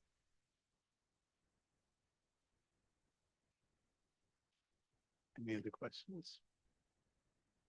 Councillor Ingram? Chair. Amanda, did you look at our old plan that identifies all the hazards and the audits that we've done over the past 2 or 4 years? Yes, through the chair, yes. You did get it? I do have it? Well, we've reviewed anything that we have on file in terms of identified risk within the areas that we 'Cause have. had a whole plan and we've been audited by a private auditor and we have to audit ourselves each year. So as part of that annual reporting that we have to do, Yeah. yes, there are a lot of responsibilities we have to uphold. One of them is the risk management plans, which again are site specific. Those are the only outstanding component.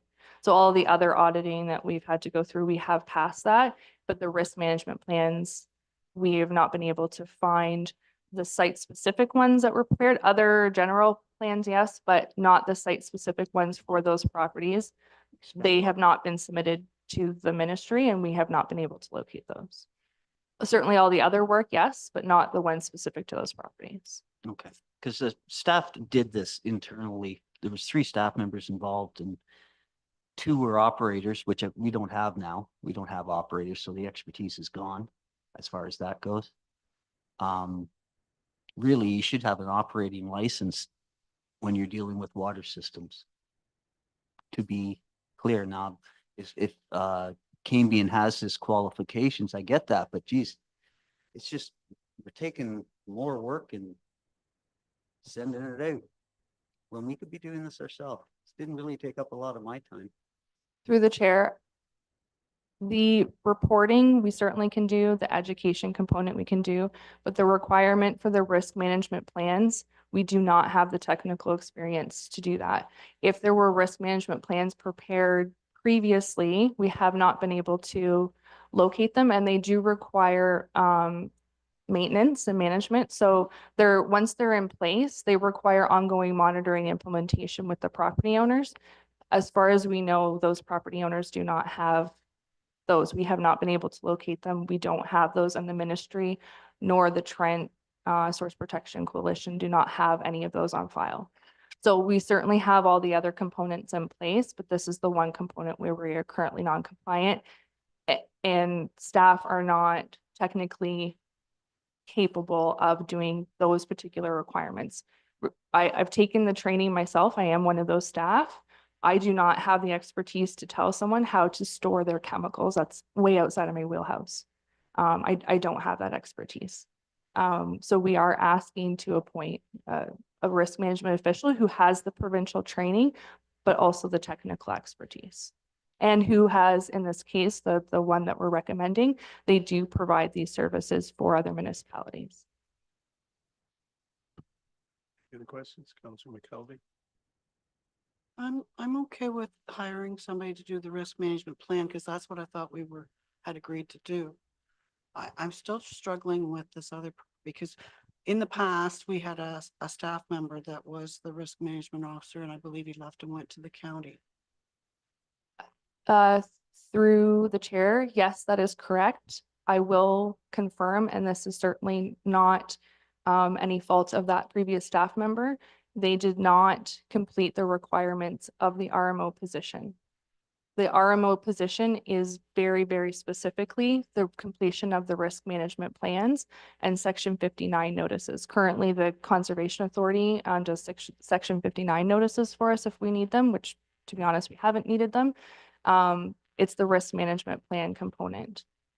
So yes, and there have been previous staff appointed to RMO in the past, but again, none of them have held the technical expertise in order to be able to carry out what the risk management official is for, which is the risk management plans. All other components we're certainly capable of. It's that one piece of the puzzle. Councilor McKelvey? So again, so you're saying that this is only for the Minden water system? Through the chair. So all of the water systems are certainly, like, if there was a change in land use within Kinmount or Lutterworth, we would look at that. It's just that we've only identified properties in Minden itself, within Minden's water system, that actually require those individual risk management plans. Because again, the source water protection plan outlines very specifically which activities are considered to require those plans. So do septic systems not come So- into play? That's my understanding, is that septics at Lutterworth Pines will influence the water system. So through the chair, that is a separate component, is the septic systems. That's outside of the risk management plans. Staff do currently complete the septic system inspection for the source water protection program, and that's already been completed between last year and this year. So that component is separate from the risk management plans. It is certainly part of source water protection, but it's not part of those RMPs. So we have already been able to confirm that between last year, I think we did half of them last year, and the other half were done this year. And that was done by staff. Please read the resolution. Moved by Deputy Mayor Shell, seconded by Councilor McKelvey, that council receives report 2477 planning as information, and that council authorize the award of services to Source Water Protection Risk Management Official Risk Management Inspector to KVM Inc. And further, that council direct a bylaw appointing the risk management official risk management inspector for the Township of Minden Hills be brought back to the October 31st, 2024 meeting. All those in favor? Carried.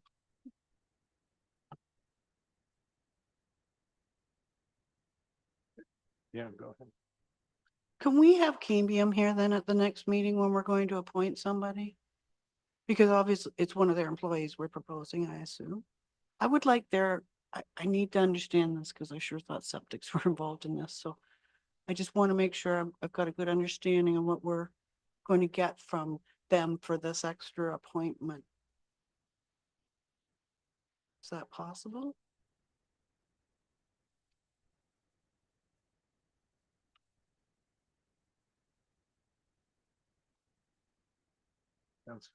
Sandy? Yeah, I just want to say that I appreciate the work that staff have done on this because right now we're not in compliance with the province. And at every source water protection board meeting I go to, it's Minden Hills is not in compliance. Minden Hills is not in compliance. So I really appreciate this being passed today. What exactly they do in their job description, I don't know if that's necessary. But I feel like our explanations today, of why this is so important and critical that we have this is, appreciated. I have some curious questions, but I don't need to ask them here about which properties and why and have some ideas, but, I'm so glad that this is finally something that when we go back to the source water protection, we can say Minden Hills has something in place. Thank you. Okay.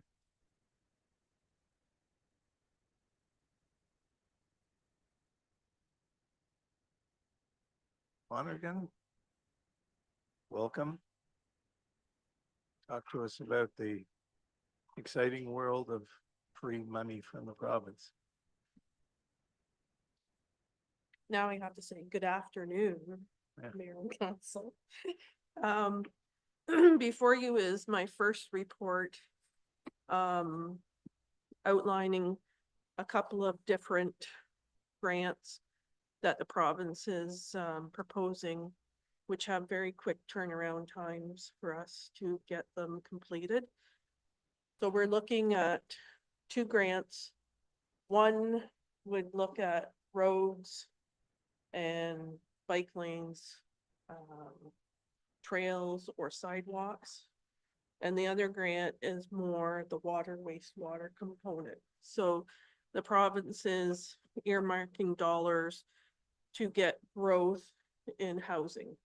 So we've worked with the planning department and Public Works to come up with a proposal, and we're gonna look at, how do you pronounce it, Amanda? Floran development. And Amanda's reached out to the developer and they have confirmed that if we apply for this grant, that they would be able to meet the deadlines required under the grant if we apply.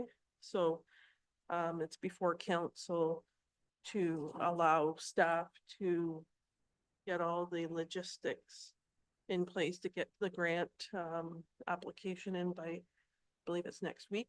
So for the one, so if there's any questions on those two grants. Councillor Ingram? Mr. Chair, thanks, Gwendolyn. That's a great report. My question would be, because we don't have a strategic plan in place or an asset management plan in place, we don't have any projects planned as such to put this money to. Do you have any idea? Like, I understand they go to specific areas, but Right. we don't, I believe, as a township, have a plan in place to spend that money. Do you follow me? Well, we would have the old asset management plan in place, but you just don't have the new one that's for the 2024 asset management plan in place. That will be coming this fall. So basically what we looked at is in Public Works, they were in consultation with Aqua to look at where our pinch points are in the water and sewer systems. So in the water and sewer grant, that's kind of be more where we're going to be focused in on, because the developer still has to put in their dollars for the road work for the project. So they're still having to put in their portions. The township's not going to be putting in any of that portion. So if there's any other things that we may have to do in the ground, such as increasing the pipes of the linear assets, to allow that Yep. project to proceed. That's where we're gonna hone in on our costs to Okay. the project. Do we have a number in mind on how much, or does it? tell you That's how still kind of being correlated Okay. right now with Aqua and some of the different things, because this is, like I said, a quite quick turnaround. It is. So we just don't want to lose. But on the flip side also, then if we can get that development up and running, that's gonna That would be flow ideal. through to assessment dollars, For sure. which is also going to, Okay. help the township as a whole. I guess what I'm asking is, do we have the funds to cover? Well, you know what I mean? Like, we don't have any plans. Yeah, look, I guess one of our problems right now is we've got probably 3 or 4 people who are tire kicking. Yeah. Okay, and part of the problem is the whole initial amount of money that they have to put in to see whether the project can be worthwhile. If we can get some grants and funding, which means that they don't have to come up with that money, then all of a sudden it becomes more viable. But I Yeah. mean, we would still be looking at the total picture when it comes. Just Yeah, and to that point, the water, wastewater, which is super expensive. We don't even know. So I guess I need to know, what are we talking about? Flor Allen is part of Stanworth. So what are we gonna do in there? And so first of all, back up. Thank you very much for looking at grants. This is refreshing in this township. But having said that, I don't know what we're being asked to approve and how much. you're not being asked to approve anything at this point. We It's- have yeah, to approve a grant application. Well, other than, as I said, a grant application. The problem is that anything that has been going on at this point has all been in the pre-consultation stage. And, there's people who are looking to try to do things, but, they, it comes down to how much it's gonna cost them and whether or not they can make the project make sense. And so this is a way to potentially, make balance the books for them. Mr. Mayor, Yep. if I can jump in and we are a bit premature. If to the council members' questions, we were enthusiastic about applying for a grant. To Councillor McKelvey's question, we're not looking at putting in anything that is related to what the developer would contribute towards. One of the things that I asked staff to do is look at our water and wastewater. We're not going to offset development costs, but we know that if we're putting in a subdivision, so one of our pumping stations, for instance, we're looking at the capacity and the flow. And that's what we're looking at making application for, is to improve or upgrade some of our sanitary system and our water system to support housing coming into our community. You're absolutely right, Councillor McKelvey and Councillor Ingram. What we would prefer to do long-term is have a 10-year capital forecast where we have identified projects. We understand what it is we're doing. We can forego this grant and flesh this out in more detail and look to a future grant. I think staff was just enthusiastic about looking for an opportunity to offset some potential costs for the township.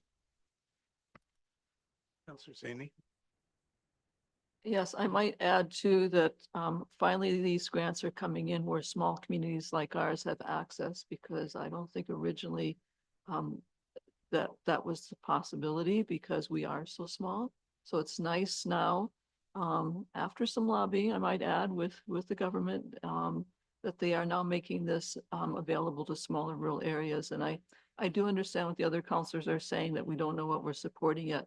At the same time, when developers are looking around to where they're gonna build and which communities they're gonna invest in, if they know that we're already planning on those kinds of infrastructures, they're more likely to say, hey, Minden's on this, they had a grant, they're gonna be doing some work on their water systems.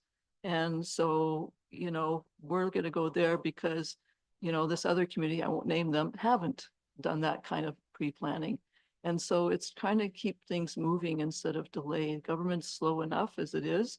And if we can find incentives for developers to come here, and that being to make sure that we get the infrastructure there that we need to do for any kind of growth, I think is great. You know, some might say it's premature, but timing is not always what we can expect with the grants. So I appreciate getting this application in. Thank you. Yes, it would be ideal for us to be able to go in an orderly fashion where we actually had a project and then we could apply for a grant. Unfortunately, that's not how the provincial government works. And they all of a sudden give you, oh, you got 2 weeks to come up with, you know, any requests you might have for the next number of years. So, Councilor McKelvey. I still don't understand what we're applying for. So first of all, can we maybe divide it down into the two different applications? So the one could be for roads, bike lanes, trails, and sidewalks type projects.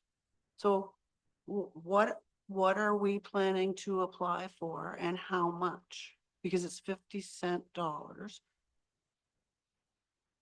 Can I just get that clarified? So we're probably gonna be honing in more on the second grant for the water wastewater, because the developer still has to pay for the road improvements. So, what has been discussed is whether council would like sidewalks or something, because there's gonna be, you know, a development. But on the water wastewater, that's 73 cents on the dollar.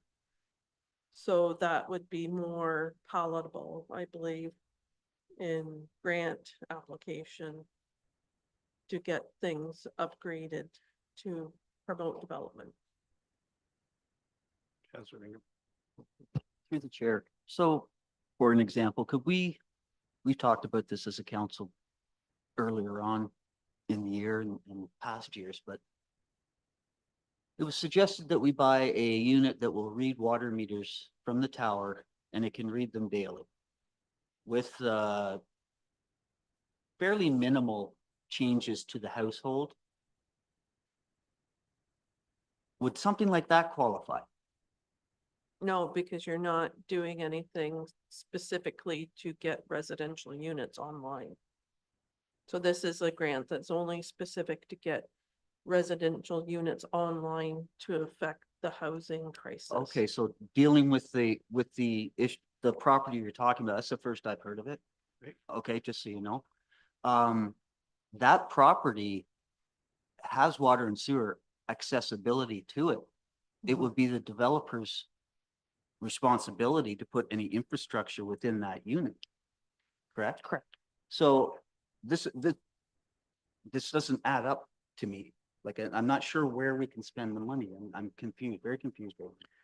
Through you, Mr. Mayor, it's down the system to upgrade and improve potentially one of our pumping stations. Okay, so you're To talking about support. sewer pumping station, Right. adding one or Or, upgrading? or upgrade, Okay, right, okay. to To support, support any further development, not specifically this one? it could be, Correct. it might be this one. Okay, so that's what needs to be said, but Right, a larger view would be really helpful. yes.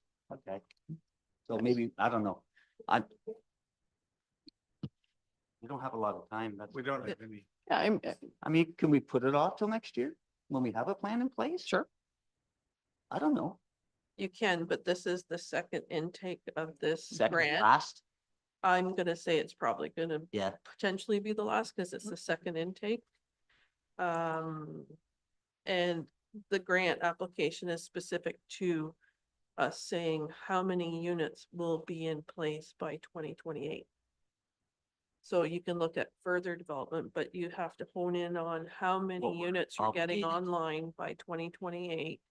And what is our But number? in the gist of things, you're gonna probably still increase your capacity. Oh, absolutely. potentially, Yeah, Right, for other things coming down the pipes. for sure.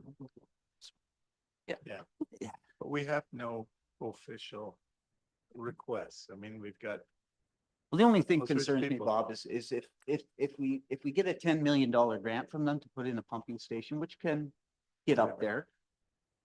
Do we have 20 or 10 million to cover that? Or do we have debentures we have to take to cover our part of it? And without the strategic plan in place to find out our priorities, I understand building, like, what is our number for houses? Do we know how many houses we have to have built by 28 for Minden area? It's a percentage, right? Is it 100? Is it? Oh, okay. Okay, wow. Councilor Sandy? That's a good question. How many houses do we need and whatever? And just aside, if I may, Rural Ontario Institute dashboard gives you information about the housing issues here in Minden specifically, and the number of people that are, and what they're paying on their stuff. So that's a good site to go see, but So who that knows? site, Yeah. that site, from what I understand, is gonna be like 300 units, is that right? 240-ish. Okay, that's significant. And I can't see that happening in the next 25 years, let alone the next 2-3 years. I can't see it. Our growth just isn't there. What is? Our growth isn't there. There's nothing to support 300 houses here. I think one of the things we have to do is project what our growth is going to be. At this point, if you just look at Minden, if we don't have people coming in from other provinces, if we don't have people coming in from Toronto, and we're just depending on here, we are going down in population 10% per year. So, you know, that's what the statistics are showing us if we don't bring in new workers and if we don't continue developing.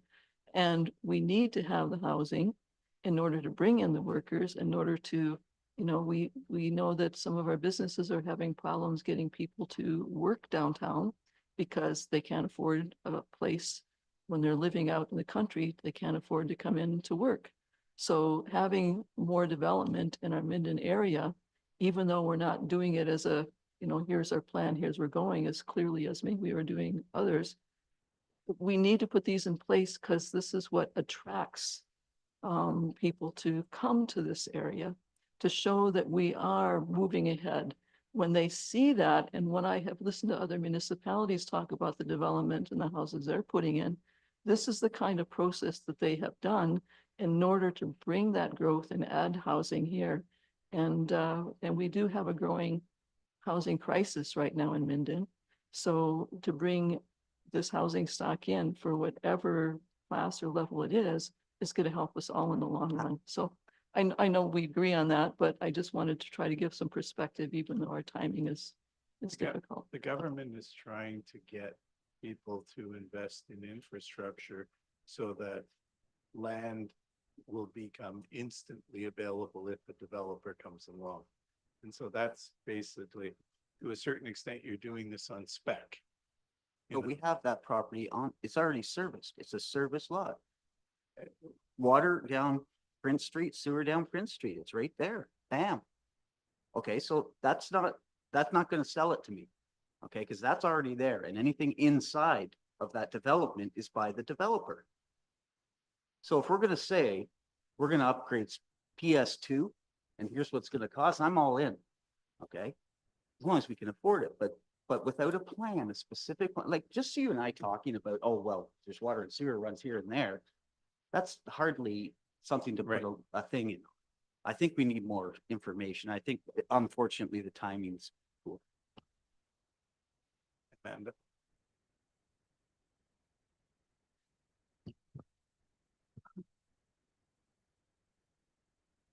I just wanted to, whether this changes anything, through Mr. Mayor. The letter of support we've received is more specifically for the road one because it has to, that grant, it has to be connected to the housing development has to be connected to a road.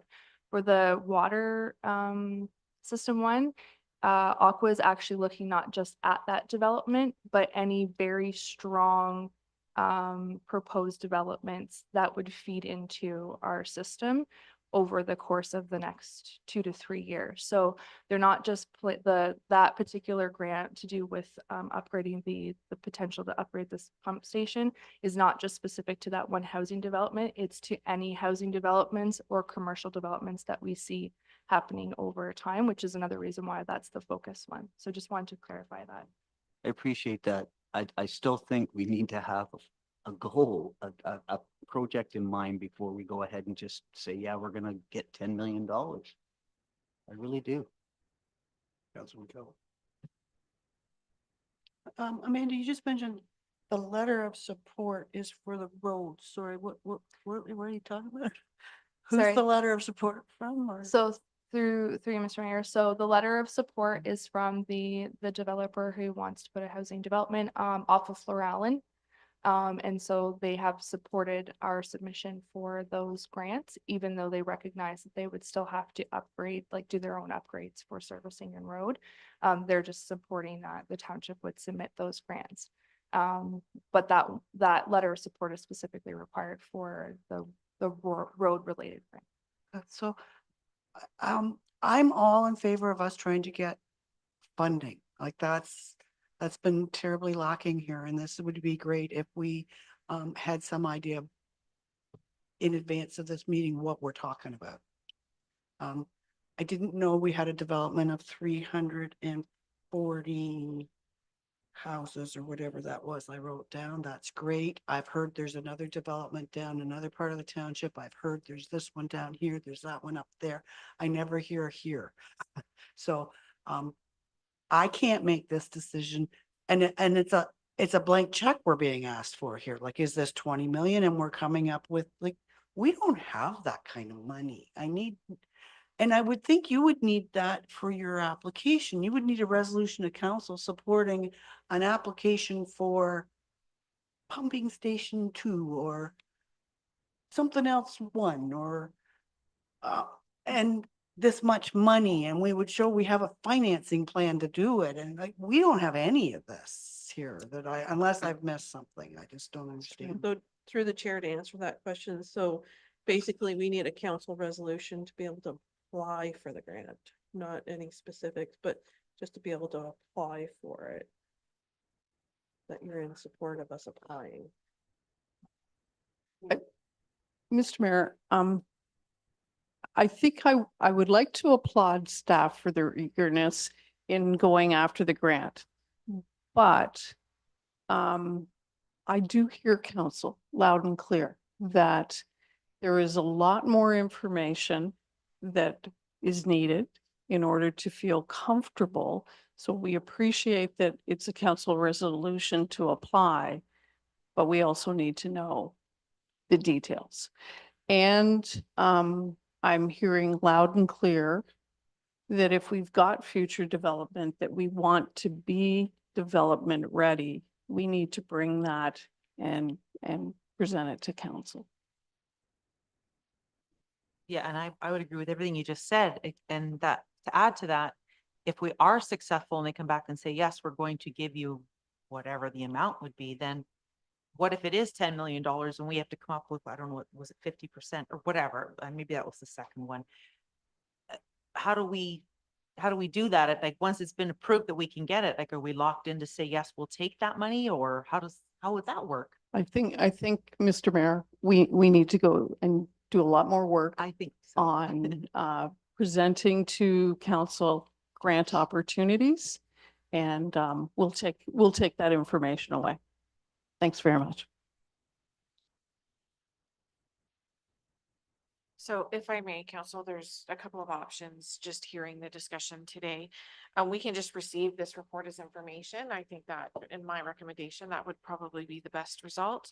Or you can vote as it stands and defeat it. But I think we just receive it as information and so it would, so Councillor McKelvey and Deputy Mayor Shell, that would be the amendment to the resolution. Okay. Sure. So moved by Councillor McKelvey, seconded by Deputy Mayor Shell, that council receives report 2413 finance provincial grant opportunities, housing enabling as information. All those in favor? That is carried. On to the Next next grant. So we have 3 potential grants that we could apply for. So the Ontario Trillium Foundation grant is a grant that is looking at accessibility for new patrons to do programming, fitness. And I've been in consultation with Candace to, she's going to be putting together a program to do that. That's 100% dollars. So there's no contribution from the township on that one. The second one is the Community Sport and Recreation Infrastructure Stream. So that one is looking at a 50-50 split. So we've thought of roof repairs and replacements that need to be done for such as I believe on the arena and the curling club. And accessibility, there's different accessibility things that need to be done. And then baseball upgrades. So that is the second one. And then the third one is the Community Emergency Preparedness Grant. So that's 100% dollars as well. So there's no contribution from the township. And we were looking at the installation, engineering, and preparation of the generator to the arena to be our EOC. So those are the 3 grants that have just popped up, and those also have quick turnaround times. So I'm open for questions. Deputy Mayor Shell. Thank you. Yeah, so I appreciate seeing what's before us and what is being applied for. Obviously, this would have to be a council decision. When I looked at the list for the 50-50 one, seeing that roof repairs and stuff like that are applicable, I would be, rather than upgrading baseball fields, because it's such a short season, I would like to see if it was possible, again, if council was in agreement with me, that we possibly put in for the concession booth at the community center, because that would be open year round and we could possibly get some revenue back on that rather than the baseball. But that, again, that's just my opinion when I read this, what jumped out at me. But thank you once again for bringing the grant forward, because we haven't seen these in a long time. So it's, and not at the fault of staff. They just weren't, the province Coming, and the federal yes. government weren't providing them. Thank you. Councillor McKelvey. Well, I'll skip the programming one and go to the community sport and recreation one because I hadn't really thought about the arena snack bar. That's not a bad idea. However, I believe we had a roof assessment done at the curling club. We've never been told what it said. Does the roof at the curling club need to be replaced? Ms. McGuigan? And the other thing is that they're not able to apply for this funding now because they didn't get their lease. So maybe we should do it because of that. So through the chair, so the building condition assessment has come back and it's being reviewed by the chief building officer. So our report is coming forth on the condition, but the roof is in need of replacement at the curling club. I don't want to shoot a number off, but it's under 300,000. Go ahead.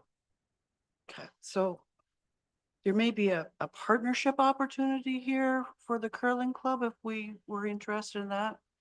Only if we can get them their lease, but I mean, if we can get 50 cent dollars from the province to help the curling club get a new roof on there, that's where my support would go. Baseball field upgrades, not even really worth talking about. There's not enough that needs to be done. Accessibility buttons at the arena makes me crazy every week, but again, we could probably apply for an accessibility grant. They come out every single year. We need to get project ready for these things. Accessibility funding is something that's annual. I would like to see us get project ready for that, and that would clearly be buttons at the arena. But my suggestion for this one would be to help the curling club out, and then they may also help towards the other 50%. So. Are these, sorry, are these three separate grants or are they? 3 separate grants. Okay. Go ahead. I'll just, through you, Mr. Mayor, I'll just provide a point of information for council. The curling club lease is in the hands of the curling club. Through the chair, I just wanted to reiterate, I mean, that is an excellent idea, the opportunity to fix that. But I would lean towards the curling club because it's a huge building, it's a huge investment, and it needs to be protected. So, but I do like Councillor Shell's idea about the snack bar for sure. Deputy Mayor, I beg your pardon. Councillor Sisson? I just want to ask, we have a grant right now for some ramps in the buildings. Been sitting for a couple of years. I asked about this a few months ago. Why aren't we doing Irondale Hall? Why aren't we doing the Ultra Center? Grants sitting there.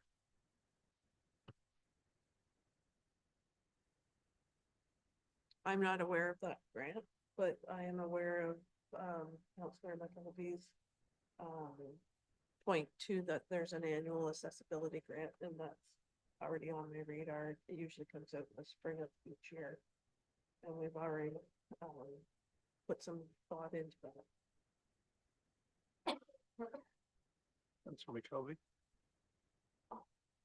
So do we want to just like do some kind of a, try, close your ears there, Madam Clerk, but do a straw vote of some sort here on each one of these?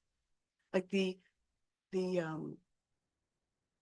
community sport and recreation is the one that the curling club was intending to apply for. They're not going to be able to meet the deadline because they couldn't meet the deadline to get the lease back. So, you know, to say they have it's in their hands, yeah, but they couldn't meet the 2-day turnaround. So is that how you want to do this? A straw vote on these things on No. each one of them, or? So there's a few discussions that were floating around the table. So obviously, I think majority of council is comfortable with the curling club, and we can split that one out, and we can actually move the application for the emergency services preparedness grant for the generator. We can move that to another resolution. I can separate them out. So is it understood just here, is council not interested in moving forward with the concession stand? Is that what I'm understanding? Most members of council here are wanting, but then I'm hearing about Laughlin and Irondale too, but that's a separate grant. So I think what council wants to vote on today is just proceeding with the infrastructure fund stream repair rehabilitation for the curling club roof repairs. Well, and the emergency. Right, but I can, if council, yeah, I can separate it and put that on a separate resolution unless council's on board with that one. Like, if everybody's in agreement, I can amend the resolution to include the curling. If the lease is with the curling, if the lease is with the curling club currently, man, that's a mouthful. And it doesn't close until October 29th, is there any chance that they could apply on their own behalf and then we could apply for something else ourselves within this? Or is that too Through tight? you, Mr. Mayor, I think while the lease is in the curling club's hands, it has to come back to council. Yeah.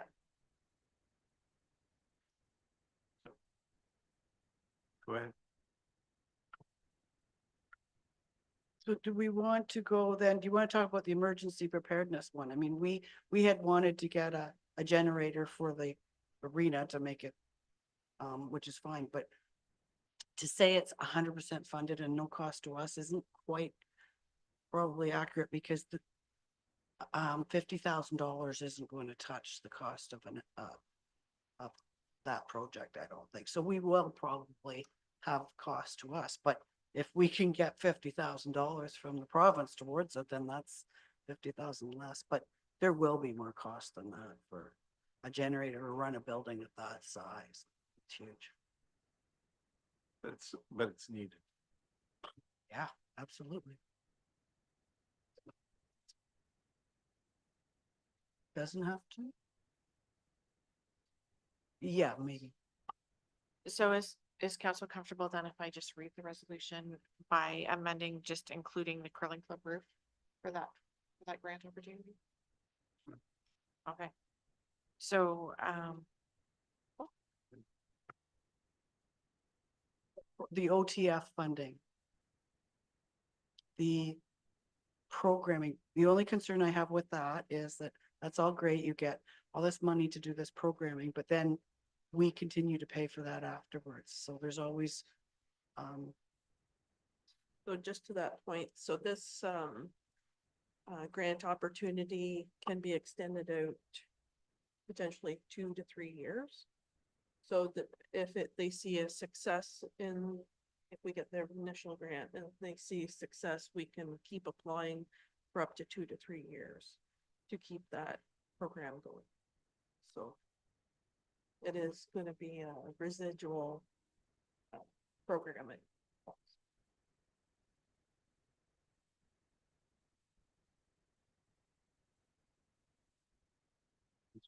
and it would cover all of the personnel costs. Like we would have to hire someone else for this, but it would be Yes. covered under the fund. Yes, so you can get your personnel costs with all the benefits and everything covered in that.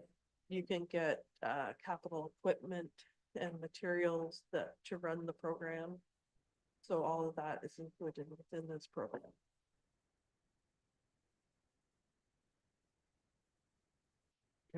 Go ahead.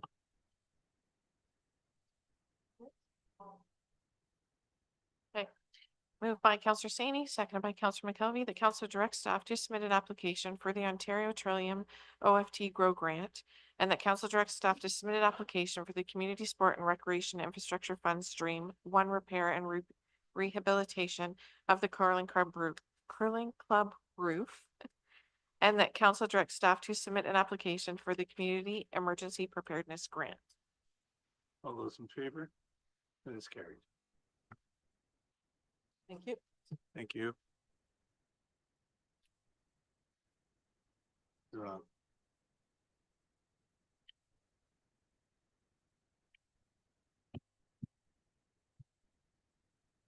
So this is a straightforward report that staff provide to council with proposed schedule of dates for council meetings.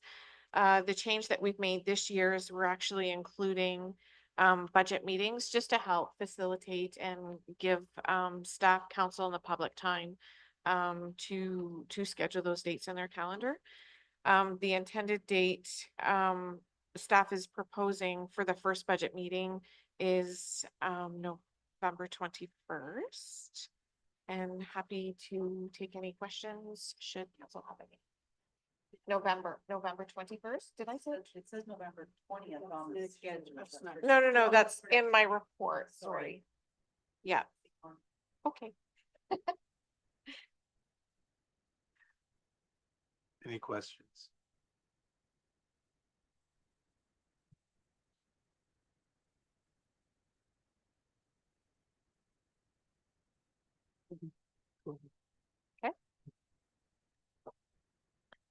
Moved by Counselor Saney, seconded by Counselor Sisson, that council receives report 2431, proposed 2025 schedule of regular council meetings as information, and further that council approves the proposed 2025 schedule of regular meetings.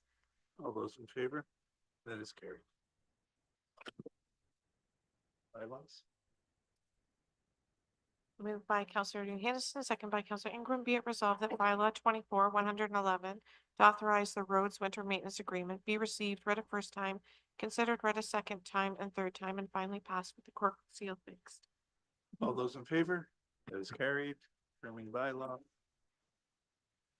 Moved by Counselor Saney, seconded by Counselor Sisson, that bylaw 24-112, being a bylaw to confirm the proceedings of council during its meeting of October 10th, 2024, be received, read a first time, considered, read a second and third time, and finally passed with the corporate seal fixed. All those in favor? That is carried.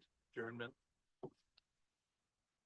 Moved by Counselor Sisson, seconded by Counselor Saney, be it resolved that the October 10th, 2024 regular council meeting is hereby adjourned at 12:50 p.m. All those in favor? That is carried. That ends our meeting for today. Our next meeting is on Halloween, on Thursday, October 31st. We'll see all you ghosts and goblins then.